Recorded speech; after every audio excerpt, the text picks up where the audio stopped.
Against the reinforced obsidian glass of observation room 4 rattled the primary pressure gauge.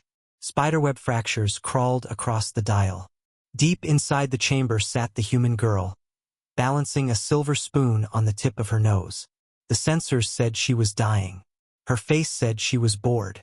You'll want to see what she did when the pressure hit the red line. Beneath the observation deck, a rhythmic ripple moved through adjudicator Vaughn's gelatinous mantle. It was a sign of profound agitation, one mirrored by the 7 other members of the High Science Collective. Before speaking, Vaughn paused to recalibrate his ocular sensors, a mechanical click echoing in the silent room. They had expected screaming, or perhaps the frantic pacing of a caged animal, yet the specimen remained seated on the cold floor. To Vaughn, the human appeared broken already, her stillness a precursor to biological surrender. He adjusted the intercom, his voice a flat, clinical drone that vibrated through the chamber's internal speakers. Beside the human lay a small, battered red tin, its surface scuffed from years of use. Lyra ignored the intercom, her fingers tracing the edge of the metal lid with a rhythmic, obsessive intensity. She checked the seal twice, her movements precise and ordinary, as if she were merely verifying the freshness of a tea leaf rather than facing 15 atmospheres of crushing force.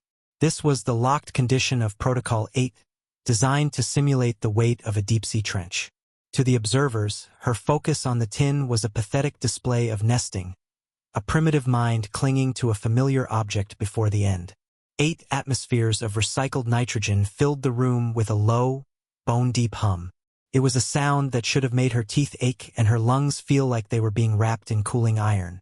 Through the monitors, Vaughn watched the girl finally drop the spoon, which clattered against the floor with a sound like a gunshot. The human, Lyra, stood up slowly, her joints popping in the heavy air. Across the room drifted a thin mist of condensation, a gray veil that clung to her orange jumpsuit. She looked toward the observation glass, though she could only see her own distorted reflection in the dark. She was waiting for something. Observation 42, Vaughn announced, his words being logged by a dozen silent processors. Specimen exhibits erratic respiratory shifts and localized ocular weeping. In his record, this was the first sign of the pressure-induced collapse they had been seeking. The girl's eyes were indeed turning a bright, angry red, and a single tear traced a path through the sweat on her cheek. This, the collective knew, was the hallmark of the fear phase, where the body realizes the environment is no longer compatible with life. Vaughn felt a ripple of professional triumph. The human was finally beginning to break under the sheer physical reality of their power. The texture of these walls is terrible, Lyra said, her voice crackling over the audio feed. A stunned silence descended upon the observation deck as Vaughn's mantle froze in mid-ripple.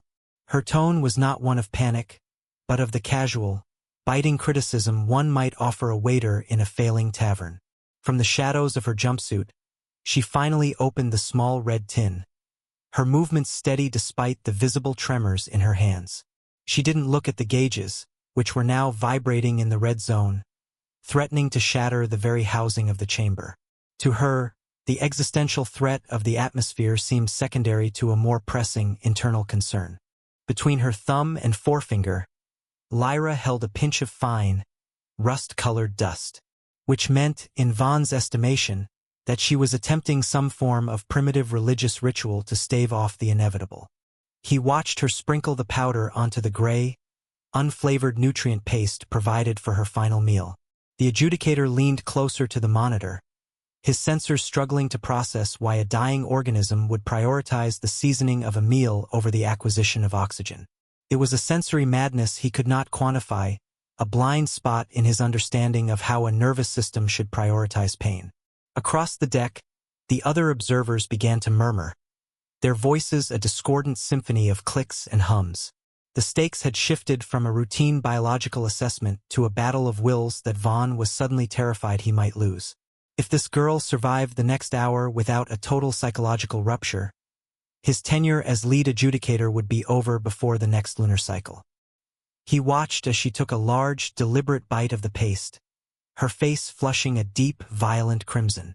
To an alien observer, she looked like she was burning from the inside out, a victim of a chemical fire they didn't understand. Is there an issue with the environmental controls, adjudicator? Lyra asked, her voice slightly muffled by the food. She looked directly at the camera, her eyes still streaming with tears that she didn't bother to wipe away. It was a gaze that felt less like a prisoner and more like a patron about to leave a scathing review. Vaughn felt a cold, sharp dread settle into his core as he realized she was still waiting for an answer to a question he hadn't even considered. Slowly, the girl chewed. The red in her eyes deepened, becoming a fierce, crystalline crimson that Vaughn found viscerally repulsive. To the high science collective, this was the disgust phase of biological breakdown, where the body's internal fluids began to reject their own chemistry. Vaughn watched her throat work, a rhythmic spasm that he recorded as a failure of the esophagus. Across the deck, several observers turned their sensors away, unable to stomach the sight of a creature apparently consuming its own mortality with such methodical intent. Inside the data logs, the term finally appeared, capsaicin. It was a molecular compound found on the human homeworld, a neurotoxin that functioned by tricking the mammalian brain into perceiving intense heat. Unlike the pressure of the chamber, which physically compressed the cellular walls, this chemical merely shouted a lie to the nerves. It was a biological paradox that made no sense to a species like the SP-13, who viewed pain only as a direct indicator of structural damage. Vaughn tapped the screen, his mantle rippling in a wave of cold, analytical confusion. "You know," Lyra said, her voice echoing through the heavy, compressed air. "My brother Kalen used to cry when the soup was too mild." She chuckled, a dry, raspy sound that made Vaughn flinch. Behind the glass, the collective waited for her to collapse, for the 15 atmospheres to finally squeeze the life from her lungs. Instead, she sat back against the vibrating wall, her posture relaxed, almost predatory. Her eyes were still streaming, yet she looked less like a victim and more like someone enjoying a particularly intense sunset. At the peak of the test, 15 atmospheres. The hum of the chamber had reached a frequency that shattered the secondary observation monitors. This was the moment where the stakes became existential. Vaughn's entire career, his very standing in the hierarchy of the science collective, was now tethered to the girl's heartbeat. If she did not break, if the human condition proved more resilient than the laws of physics, the entire foundation of their subjugation protocols would crumble. Tension. Lyra reached out and wiped a small smudge of condensation from the table with her thumb. She did it with the mindless precision of a bartender clearing a glass between shifts. This question, Vaughn felt with the force of a physical blow. Why does the food lack capsaicin? The inquiry was a conceptual collision that rewrote his understanding of the last hour.